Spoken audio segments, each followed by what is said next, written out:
Alright, hello everyone. This is my first proper Photoshop tutorial. I've done a couple of high-speed edits and things in the past, but a lot of people have asked for proper tutorials, so here's our first one.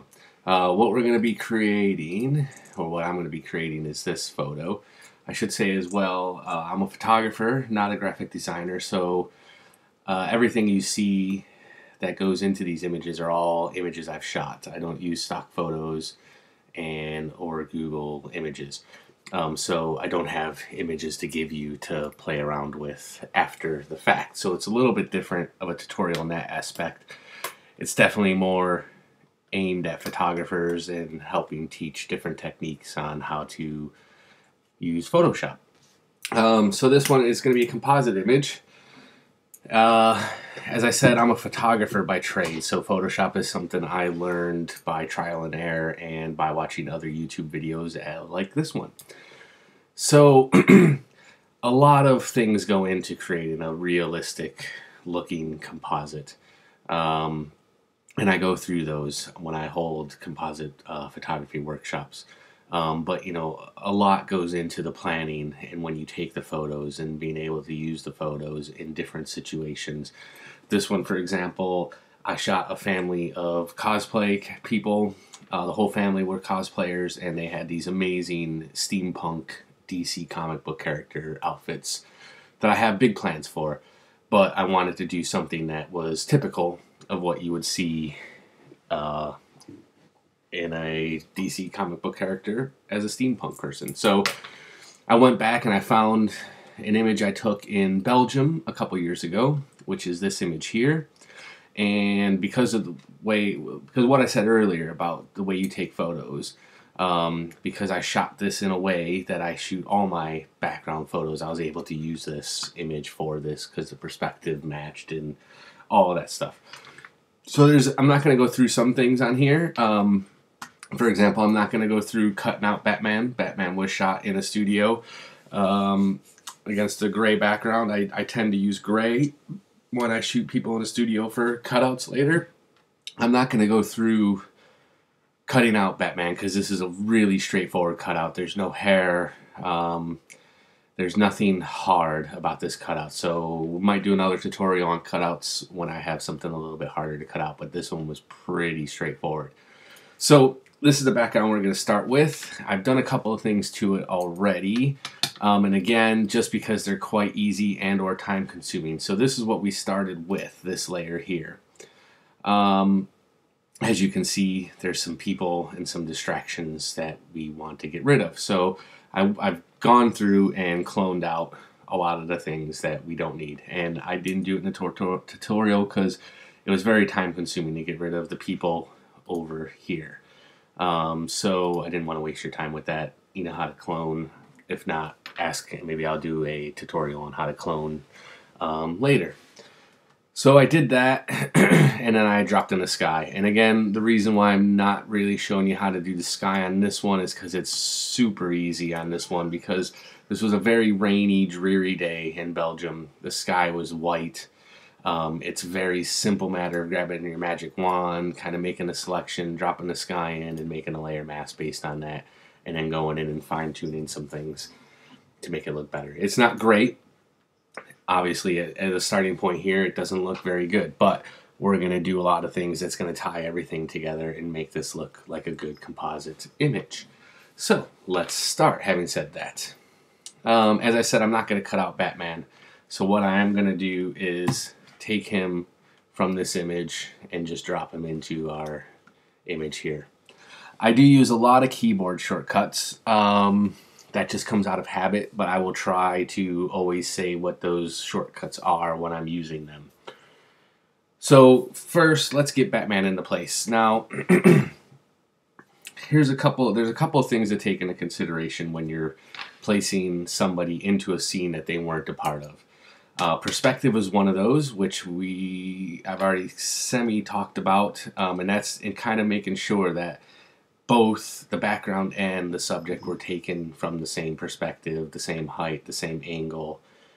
Otherwise, it won't look right. So the other one is where you place them. And because we're working in a two-dimensional space, it's really easy to mess this up. You put him back here, and although we've only moved him a centimeter or two, in the scene we just moved him back probably 10 to 20 feet.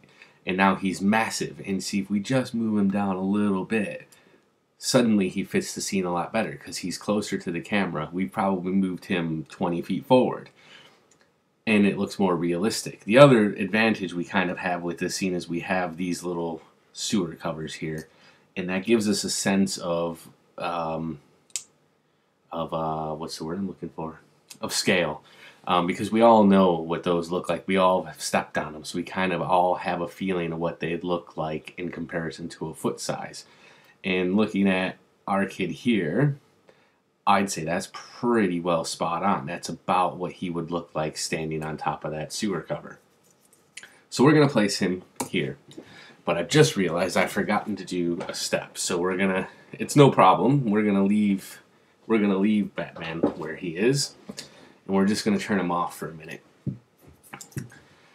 So as you can see with the sky that I put in, we have a light source here. There's a sun there. And part of the reason I did that is I always like to try to have a light source in my photos. It just makes them more realistic and it helps you determine where the shadows go, and it makes the shadows look more realistic. But one of the things we want to do with those light sources is really enhance them, especially in here. You can see when we put Batman back in, he's covering it up. So we want that to be visible, and we're going to do that. It's very simple. Create a new layer. Created a new layer down here. For the first layer, what we're going to do is we're going to set the blend mode to screen. And what we're going to do is grab a brush. You hit B on your keyboard. That'll bring up your brush. We're going to go over here, and we're going to select a color somewhere from within our light source here. I like this nice like pinky orangey color here. But now since we're going to be working on a screen overlay, a screen blending mode, it's going to make this brighter by default. So we're going to take that color we've got and we're just going to go down and make it a little bit of a darker shade of that. We hit OK. Make our brush nice and big, and you can adjust your brush size by the left and right brackets on your keyboard. 100% opacity, always, with this at least, I'm always using a soft brush. And we're just going to make it bigger, bigger, bigger, bigger. Just going to make one little tap right where our light source is at. Now we're going to take, and you can see how much brighter that color is than the actual color we've selected. And that's because we're working in the screen blending mode. Now we're going to make our brush size smaller, and even though Batman's covering this up, I'm going to go through the process that I always do, and we're just going to put a little dot in the center there. So that's given us a little bit of enhancement of it, and it makes it more visible, but I want it to be a little bit glowing as well.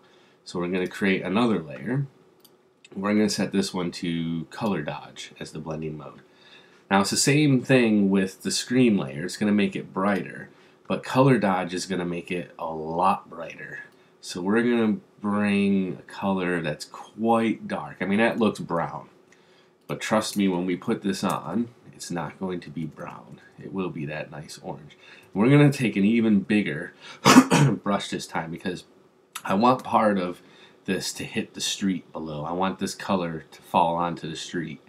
So we're going to take that and just tap there. And you can see the color that that's made. That's not brown, like I said. It is most certainly orange. But it is a little bit high because I definitely want it to hit that street. So I'm going to make it a little bit bigger and just drop it down a little and tap. And there we go. Now we've got some of that color has hit the street. And that's important because it's going to make it a little bit more realistic that we've got the color from our sun hitting the street that's going to be behind Batman. And I don't normally do a whole lot of work on the background on its own. Typically, the only work I do on the backgrounds before I put the subject on is changing the sky if I need to change the sky. I used to change the sky all the time.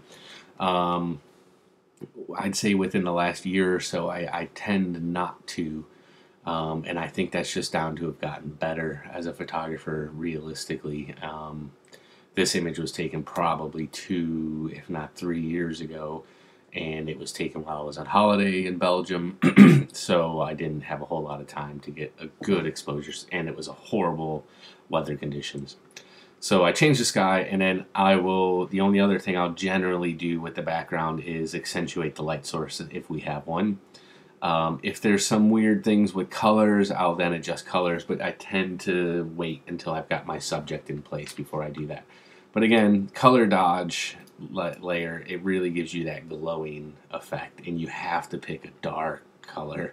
So you pick the tone that you want, and then just pick a really dark version of that tone. Right, so then we add in Batman, and you can see that street behind him here, the difference that has made. It already makes this look better. It's nowhere near looking realistic, but it already helps. The first thing we need to do to really make him look like he's actually standing on this street is he has no shadows. So we need to create those shadows. There's a few different ways we can create shadows. One is by simply painting them, because we have such a small little area here. We could just paint the shadows, and that is most often how I would do it if it was something that wasn't standing straight at me. But because he's standing and facing the camera, the really easy way to do this and make it look really good is we're going to duplicate the layer we have of him, go down to the layer below. We're going to right click on the layer mask, apply the layer mask. I'm just going to move it off to the side here so you can see it. It's important that this layer is underneath Batman. Then we're going to hit Command and U. And that's going to bring up the hue and saturation adjustments. You can also do that by going to Image, Adjustments, Hue and Saturation. And this is a bit different than adding an adjustment layer where you could go back and modify it. This is kind of a one-shot deal. We're applying this adjustment directly to this layer. There's no undoing it, unless you immediately go undo Command Z and undo it. But I mean, if you go back and on and on and on, you can't come back and undo this. But that doesn't matter, because all we're going to do with this is we want him to be black. So we're just going to drag that lightness slider all the way down to -100, and he's black. Alright, so we've got that. That's going to be our shadow. We hit Command and T. That will allow us to transform. Right click within there. We can flip it vertically. We're just going to drop it down into place down here. We'll zoom in a little bit so you can see. Now this is not exact. It never is. So we're going to have to rotate this slightly so that this boot matches up and that boot matches up. Zoom back in. Right. Shift it over a little bit, and that looks pretty good. What we want really is we're worried about this area right here right now. So we're going to hit Enter and let that keep its thing. So obviously it doesn't look completely right. And this is where we go back to our brush tool. This time, because that shadow is very hard, we need a very hard brush. And we're just going to fill in the spots that, and it helps if we have a black brush. We're just going to fill in the spots where the shadow isn't meeting his boot. We could go through and spend a lot of time warping this shadow to make it match up with that, but it's such a small shadow down here, there's really no point in doing that. And then the other thing we have this little tiny bit sticking over here. So what we're going to do is on this layer, we're going to add a layer mask over here. Add our layer mask, go back to a soft brush because I don't like having it hard. Go back to soft brush. Again, we're on black, we're on the layer mask, and we're just going to get rid of that little bit there. And that's that. So that's very hard edge shadow. If you look at this shadow, it's extraordinarily hard edged, and that's because it's a clone of what's above it. Shadows aren't like that. So we click back on the layer with the shadow, and we're going to add a little bit of a blur to it. So filter, blur, Gaussian blur. And we're not going to add much. I mean, you can overdo this. You put this here and watch what happens to the shadows. They just disappear. This image is, I think, around 4,000 pixels. So for this, probably somewhere in the neighborhood of 3 looks pretty good. And that just softens up the edges. And now they're much too dark. So we go back onto our layer mask, we select our brush, reduce the opacity down to 10%, and we're going to get a nice big brush that's going to cover all of that, and we're just going to make some passes over that with a black brush. 1, 2, 3, probably 4. Zoom out and see what that looks like. Maybe 5. And the reason I do that instead of adjusting the opacity of the layer is, well, it's down to a lot of habit. A lot of composite images that I do where they aren't just standing in the street, they might be leaning up against the wall or sitting on a bench or something along those lines. Shadows have different densities as they get closer to different objects. And you can't really control that with an opacity slider. You can with multiple layers and adjusting the opacity down that way. But I find it easier to kind of do my shadow on one layer and then paint the opacity that I want. And I can build up different densities as I do that. So that's why I do that. With this, you could just reduce the opacity on the slider. But right. So we got that shadow, but he still doesn't look like he's standing on the ground. And we need one more shadow. And by the way, you should really name all your layers. I'm really bad at naming my layers, and I'm going to start trying to get better at it. So we're going to change the name of these layers. We're going to call this one Shadows, and this new one is going to be called Contact Shadows. And they are going to be exactly what that says. We need 100% opacity brush, and these are going to be the shadows that are left when objects are touching something. So again, it's important that it's underneath Batman, and we're going to start with a really tiny brush, and we're going to start inside the boot, so we're not going to see anything. We're going to work down until we just start to see that black, and then we're just going to follow along the boot. Now here, because it cuts in, it's going to still be a bit darker under there, so we're going to come out a little bit on that and then follow around the boot again and along the front. Now with this front area, you can tell, because we can see a little bit of the bottom of his sole, so we can see that that front of his boot is lifted up, which means it's going to cast a bit more of a shadow. So we're going to make that a little bit bigger until we get something that looks like that. And then we do the same thing across here on the other side with the other foot. Go along there, get inside there, come along the front. And these don't have to be like perfectly straight lines or anything like that. Shadows were the one thing that I always used to struggle with, but I now kind of find them quite easy. Right, so we have those contact shadows. We're not going to blur these. The only reason we blurred that other layer is because it had a really hard edge. We used a really soft brush here, so we don't need to soften up the edge at all. But we are going to do the same thing we just did with in terms of reducing the opacity. We're going to create that layer mask with the layer mask button down there. Reduce our brush's opacity down to 10%. Make it nice and big so it covers the whole thing. The reason why I keep saying that is because you don't want a brush that's only going to cover half the area, because then you might end up reducing the opacity more on half the boot than the other half of the boot, and you definitely don't want that. So we got a nice big brush, and we're just going to make, let's see, 1, 2, 3, 4, 5, maybe 6 passes. Yeah, 6 looks pretty good. Let's see, 7. Yeah, we'll do 7 passes there. And now we've got our shadows there.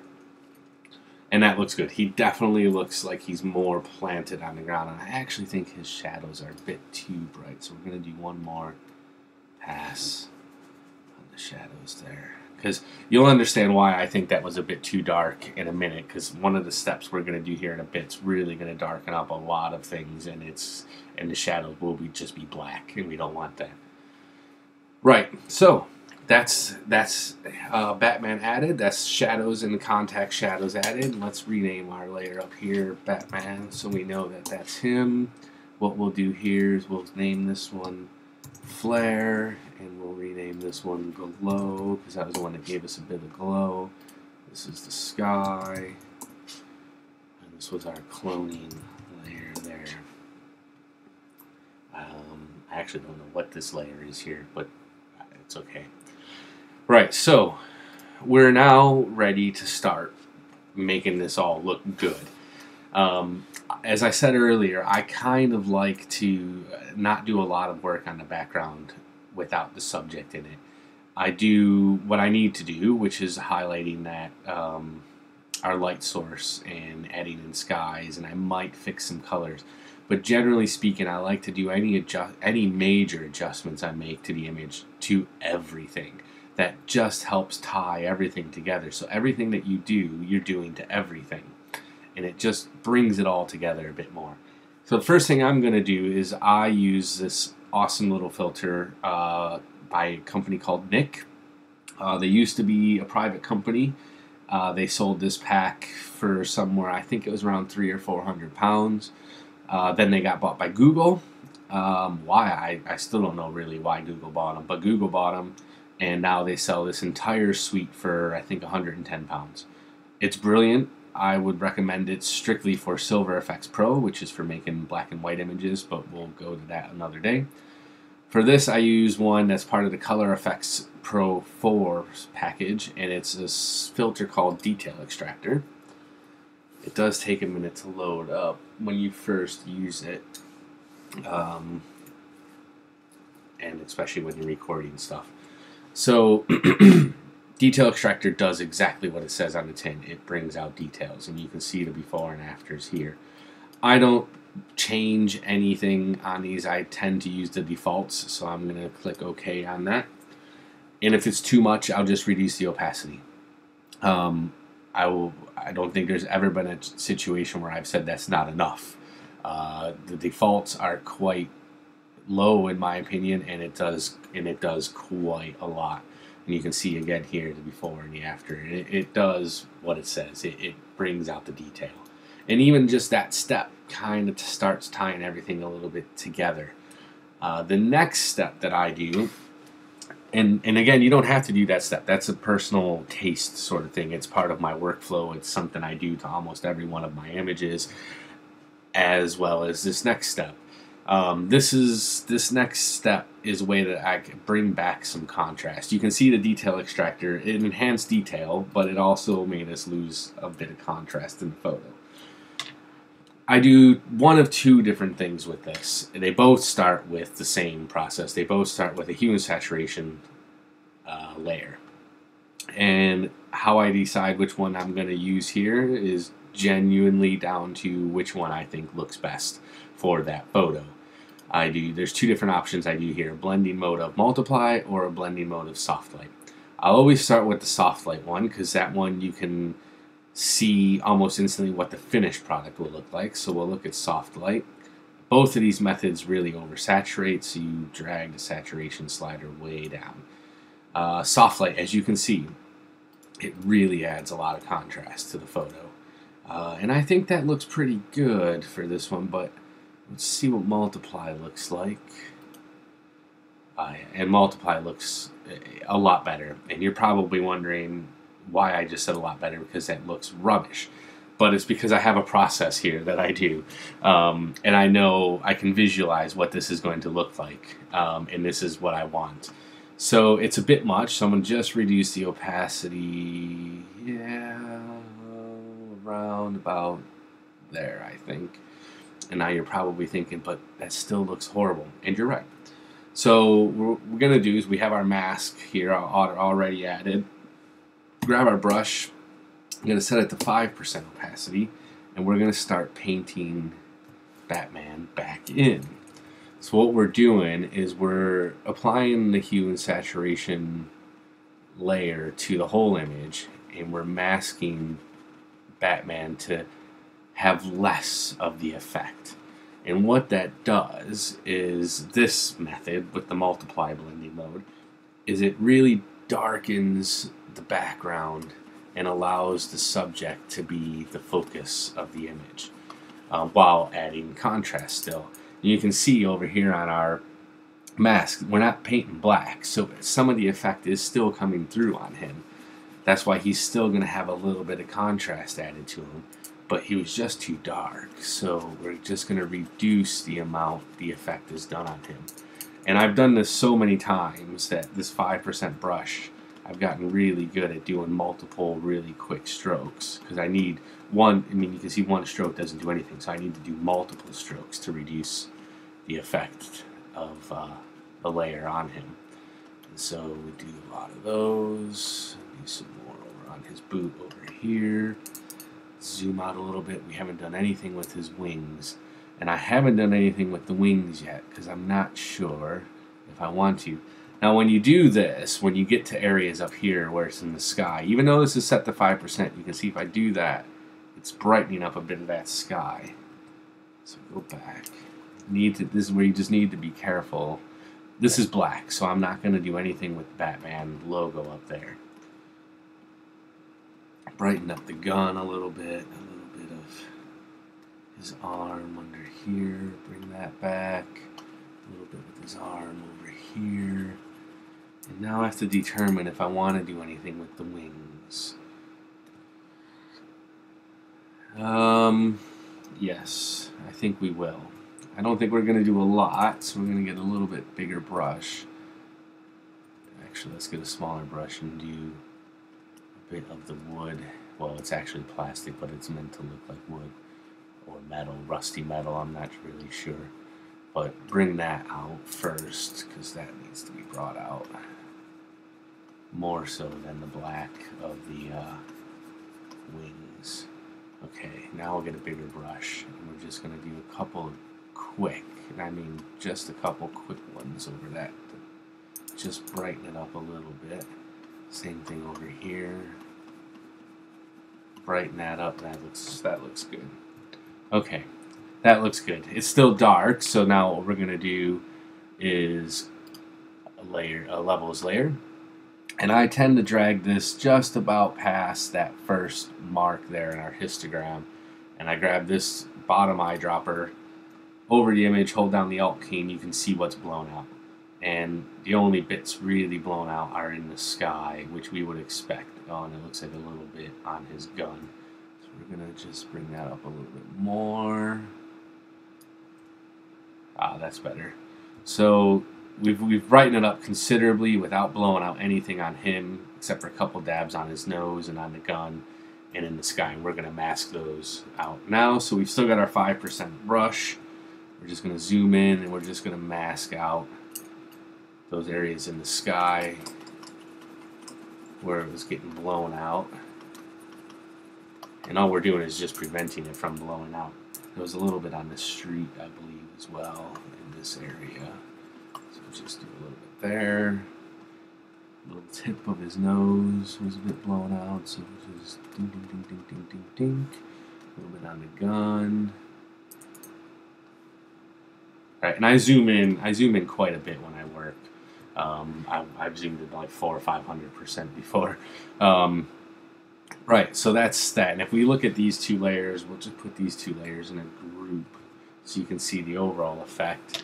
That was before and that's after. And what we've done is we've just really added a lot of contrast, darkened up the background a bit while leaving him still the main focus of the image. Right, so now the next step here is going to be getting the colors to match a little bit. And it's one of those things that there's many different ways to go about doing this. And I'm probably going to use a couple of ways to do this. And it's mostly because I forgot to adjust the color of Batman before I put him in. With this background, it wasn't too imperative. And the reason why I say that is because the sky is kind of warm, the background's kind of cold, Batman's a little bit warm, so it works anyways. What I would have done is probably made him a bit less warm to kind of fit in with this background a little bit. But it looks okay with this, so we're not going to worry about that. But now we're going to adjust the color of the overall image together and make it work. So to do that, we're going to start, the first way we're going to do it is with a gradient map. I'm going to open up the gradient map, and there's two different ones that I tend to use here. You have this one, which I'll show you here what these mean. So when you click on here to to edit the colors. You'll see on this you have 3 different colors. The ones on the left are your shadows, the ones on the right are your highlights, and anything in the middle is midtones. I don't really use the 3 color ones very often. I tend to use the 2 color ones. So on this you can see we've got 2 stoppers. We've got a shadows and a highlights. And if we just cancel out of this for a minute and just get rid of this, if we look at the image again, you can see what we've got going on. Highlights are back here, and they're very clearly in the yellow to orange range. Shadows is a bit tougher because it's hard to see what sort of color they have. That background has a very cool feel to it, so that means there's some blues in the shadows. Batman himself is a little bit warm. We want to kind of make those all match, so we bring up our gradient map again. We're going to choose one. I always choose this purple and orange one. And we're going to adjust these colors. So for the shadows, I'm going to go with a more bluey color, more cyan, something around like that. And then for the highlights, that's a bit too orange. I want it a little bit more yellow. So we're going to go with a yellow like that. And we're going to click OK. And now there's 3 different blend modes you can use with this. You have overlay, soft light, and color. Color works well when the colors of the photo already kind of match and you just kind of want to change the tone of the photo. So we're not going to use color for this one. Overlay and soft light essentially do the same thing. Overlay adds a lot more contrast. As you can see, that's very contrasty than soft light. Soft light doesn't add quite as much contrast. I tend to use soft light more often than anything else. And you can see what it's done is the shadows are blue and the highlights are a yellow, if not orange. And that's what we want. It ties everything together. We're just going to reduce the opacity on that now. For some reason it's not adjusting the way that it normally would. We're going to bring that down to, yeah, around 50% is looking pretty good. Right. And you can see the before and after. The colors definitely tied together much more. Batman's not as warm compared to the background as he was before. And the sky and the background match a little bit better. But it's still not quite right. So the gradient map has gotten us a lot of the way there, but not 100% of the way there. So the next step is to create a stamp layer. And to do that, you hold down Shift, Alt, Command, and E.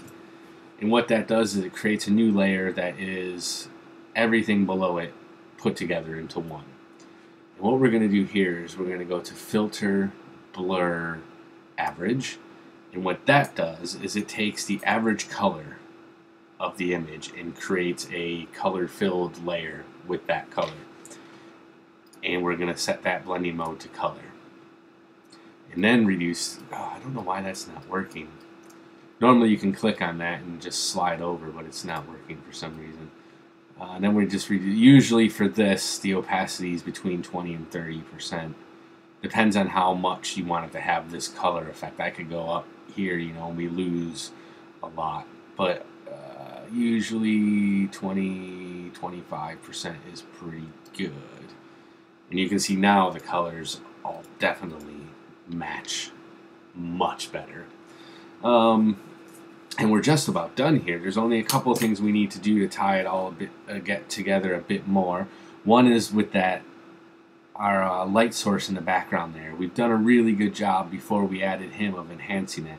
But what's really going to tie it together is if there's a little bit of that light spilling over our subject. So we're going to create a new layer. We're going to set the blend mode to screen. We're going to do the same thing we did before. Why is my eyedropper not working? I don't know why my eyedropper is not working. Something weird is going on with my Photoshop. There you go. There's my eyedropper. Alright, so we're going to select the color around about there, and we're just going to drag it down to something a bit darker. I'm going to get a big brush. We want to make sure we put our opacity back up to 100%. Not too big of a brush, actually. We're just going to click just one little dab back there where that light source is. And that just brings the color spilling out over him a little bit. Reduce the opacity on that a little bit. You can see what we've done there is just bring that up. And you know what? I just realized I completely forgotten another step. And it doesn't matter that I didn't do it yet. We'll do it now. And that's the dodge and burn. I always dodge and burn, at the very least, the subjects of my photo. If I had more time, I might go through and dodge and burn a bit on the background as well. But I think that background looks pretty good. You can see where the light source is coming from. You can see that the light source that we've added matched the original one. The shadows are all going in the direction they should be going in. So there's not a lot of dodging and burning that would really need to be done to the background unless we wanted to remove some distracting objects or make them not so noticeable. So we'll do it on our subject. And I created an action to do this for me just simply to save time. But all I have done for my dodging and burning is I've created 2 layers, both filled with 50% gray. One set to soft light, one set to overlay. Simply put, overlay does more dodging and burning than the soft light layer does. I tend to use the soft light layer for just about everything, and then I use the overlay one for things like hair and things with really fine details. And when it comes to dodging and burning, it's very simple. You get your brush. You can use either a brush and paint with black and white. White will brighten, black will darken. Set your opacities, to what you feel comfortable working with. I usually set mine to about 10%. Or you can use the dodge and burn tool. I tend to use that a bit more. I set the range to mid-tones and the exposure to around 20%. And the reason why I like using the dodging and burning tool is because you can simply you paint, here we're going to brighten, and then if you just hold down the Alt key, it switches to burn, and then you can darken, and it makes for a much faster workflow. And so all we're going to do with dodging and burning is we dodge the bright areas, and then we burn dark areas. And it just adds a bit of three-dimensionality to the image, gives things more texture, defines things a bit more. And I tend to work with my dodging and burning one section at a time, and you'll see what I mean here in a second. So like I've just done that boot, I'll then move over and I'll do the other boot, and I work my way up doing it that way. That way I know I don't forget a spot, and I can make sure I'm focused on doing the best dodging and burning job that I can. And in a minute I'll pause this so I can finish up without boring you to death. But I just want to kind of show you what we do on his legs here in a minute, because the boot's a bit of a tricky one because there's not a whole lot we can do with the boot. But on his leg, you can see all these creases, and we're going to really make those creases awesome. So we're going to go through, I first go through usually and dodge all the highlights. So we've got highlights here, highlights there, highlights everywhere. So we do all the highlights, and then I go through and I burn in all the shadow areas there. And you can see, I'll show you in a second the before and after on this. The effect that this has on your image is unbelievable. I mean, this simple little step. So you see that leg we've just done, that's before. You can see how much we've really made those creases in his trousers stand out. Look at that leg compared to that leg. It's something that's very easy to overdo. And that's why our exposure is set so low. So I'm going to pause the video for a minute. I'm going to continue on with my dodging and burning, and then we'll finish up. Alright, we're back. I finished up all my dodging and burning. Didn't take as long as I thought it would, but it still saved you probably 10 minutes of watching me dodge and burn rambling on about nothing. Maybe I'll do a tutorial on dodging and burning one day as well, just to properly go through a bit more. But you can see before and the after when we dodge and burn. And if you look at before and after, it always looks quite dramatic. So if you're a bit paranoid about what it looks like, don't look at the before, because 90% of the time what you've done looks good, especially if you set your exposure quite low. It looks quite good. It's when you see the before that you're sometimes like, whoa, I've done too much. But if you don't look back, you usually don't notice. And it just looks good. It adds a lot of texture and three-dimensionality to the photo. Right. So we're just about done, as I said. The three main points that we had to really do were scale, the shadows, and then really matching the tones. Light, some people might say light's really important. This is one of the things I talk about quite a lot on my workshops, is light's not very important with your images if you shoot correctly. What I mean by that is mostly when you shoot your subject in the studio. If I want to use something, but I don't have a plan for it yet, I'll shoot with a 3-light setup. And what that means is I have one light lighting the subject from the front, and I have 2 lights either side behind the subject to give you what you can see around the sides of his head. And what that does is that allows him to fit into just about any lighting situation. You can see here, we've got the sun behind him, and we've got the light reflecting off this side of his head, and the eye goes, yes, that's right, that works. It doesn't really care about this one, because there's just light coming from something that's hitting him here. What would not work is if there was no light on this side of his head here, but we had that light back there. The eye would be like, something's not right. Why is there no light hitting him? And the other thing I'll do sometimes, if I know exactly what I want to use a photo for, then I'll light him, my subject, him or her, to fit that scenario. With this family, I have lots of plans for him, so I needed a much more universal lighting setup. There's a couple of other things we can do with the tones, and I'm going to show you that now, and that has to do with this light over here. And you can, again, I know I zoom way in on this, so it starts to look a bit pixelated and nasty. But so our light back here is yellow. The light hitting him here isn't yellow. You could easily not do anything with that and get away with it, and everything would be fine. I like to try to make it match as best I can, and there's a couple of different ways to do that. First, we're going to get a brush. We're going to select the color from back there. I want a little bit more orange. Something around like that. And then the brush is huge.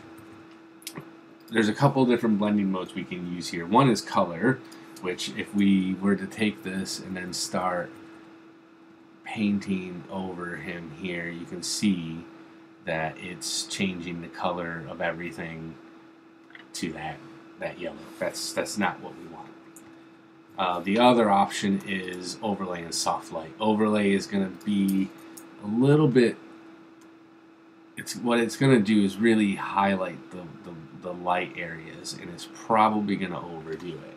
As you can see there, that's a bit much. Soft light, same effect, not as dramatic. We're probably going to go with soft light, so let's go back and undo those. We'll set this to soft light.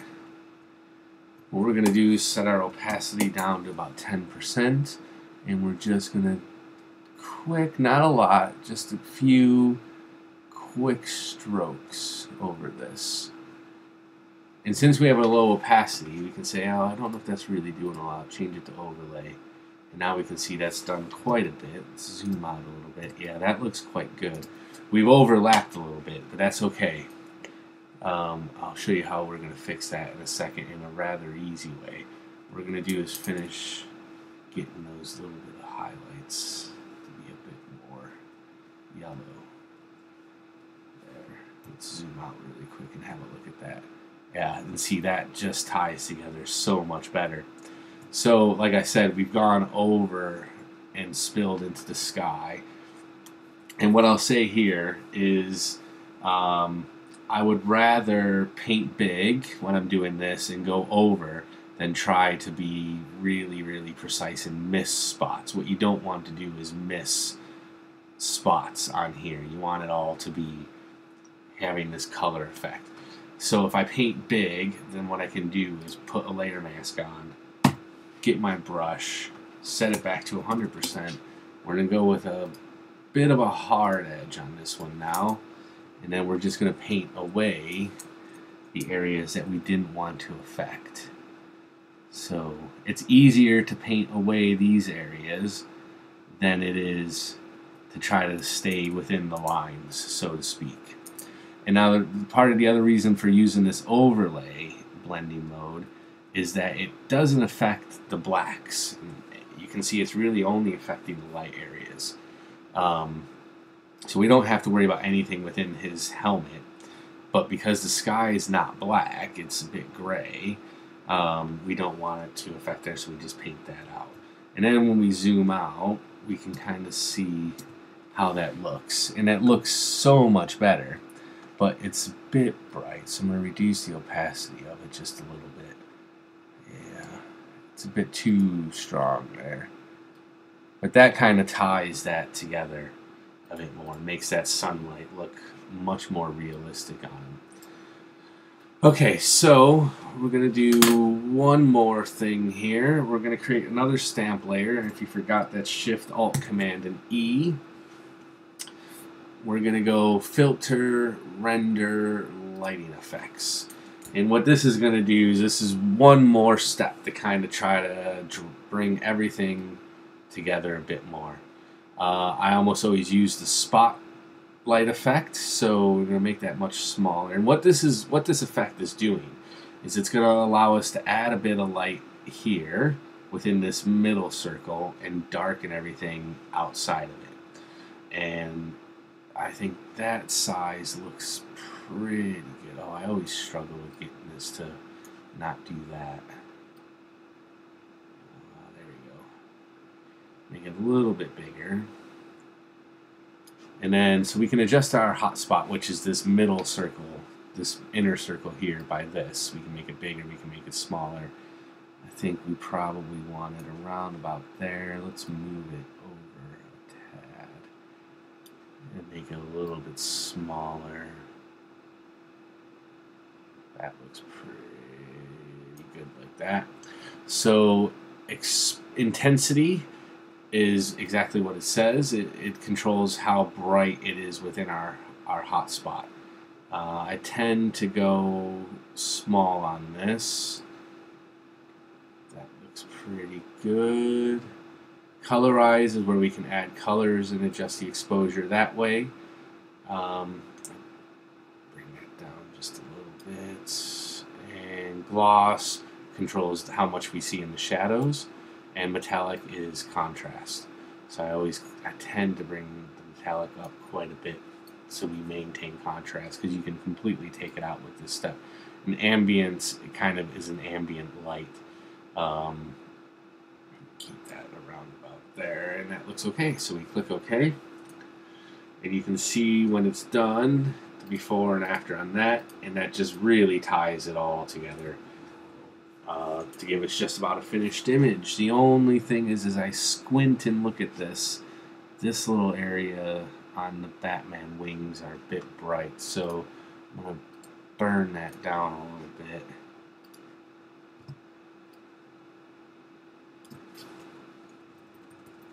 Let's see, just darken that up. It just was really standing out to me. That's much better. We'll do this one here as well, because that's standing out quite a bit as well. Yeah, that's good. That's good. And that's it. Again, I should be doing a lot more of these hopefully soon. This one looks a little bit different than this one here. I did a little bit different color tones with that one than I did on this one. I actually think I prefer this one. But anyways, every time you do it, it's a little bit different. Like I said, I plan on doing a lot more of these coming up, so subscribe to my YouTube channel. If you want to check out my website, it's www.gfphoto.co.uk. That's GF as in George Fairburn. I am always have workshops going on, or I post photos I'm doing for different clients and projects and things like that. So there's always something going on there. You'll find links to my Facebook and my Twitter and my Instagram, so hit those up as well. And stay tuned. I should be doing some more of these videos soon. Till next time.